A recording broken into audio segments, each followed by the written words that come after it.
Baik, dalam video kali ni kita nak bercakap pasal sebuah filem tahun 2025.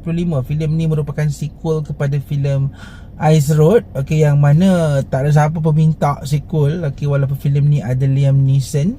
Kita tahu dia pun dah tua, tapi yalah, tua-tua pun masih diperlukan untuk filem-filem sebegini.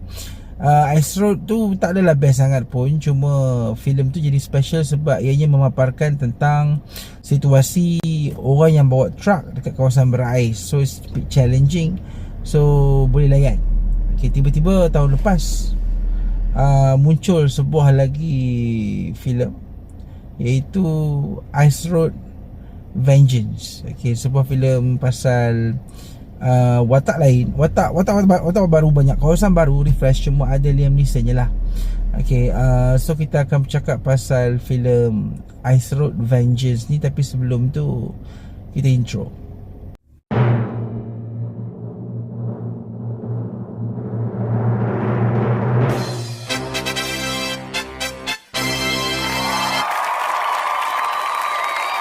Baik, Ice Road Vengeance, filem ni merupakan filem tahun 2025. Aku pun tak pernah ambil tahu pasal filem ni, kewujudan dia. Tapi tiba-tiba aku teringat nak layan lah, sebab sebelum ni aku pernah layan Ice Road.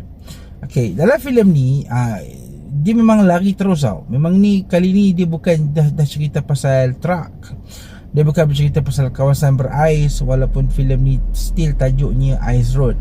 Okay, filem ni dia shift daripada tempat yang berais ke kawasan Nepal.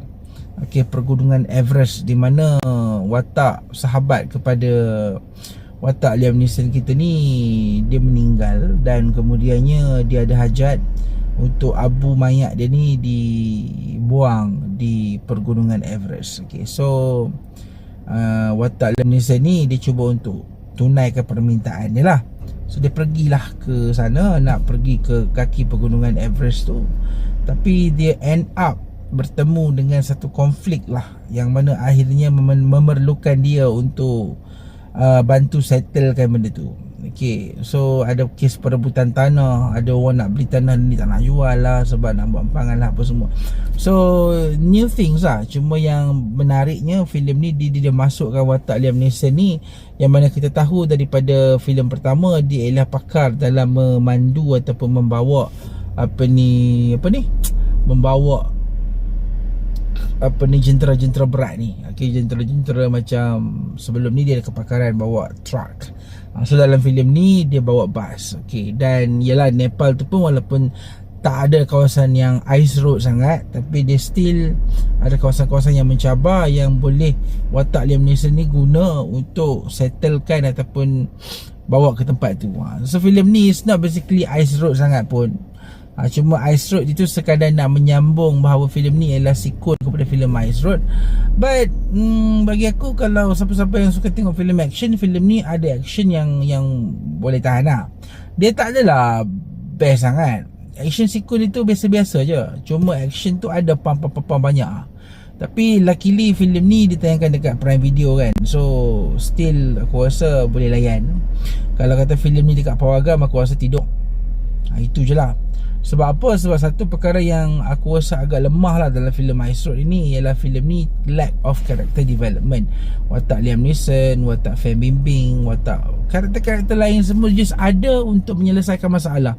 Dia tidak ada satu impact dari segi emotion, dari segi bila kita sebagai penonton ni, kita nak tahu apa perasaan dia watak-watak tu feel kan. Yalah, tanah kena rampas apa semua, tapi end up kita tak dapat rasa benda tu, tapi kita dapatlah enjoy dia punya action sequence. Itu je lah, nothing special. Orang kata filem ni boleh layan, tapi dia tak ada benda yang special. So itu je. So bagi siapa-siapa yang nak tonton filem Ice Road Vengeance ni, boleh tonton dekat Prime Video. Aku boleh bagi filem ni dalam, boleh lah 2.5 bintang. Boleh layan.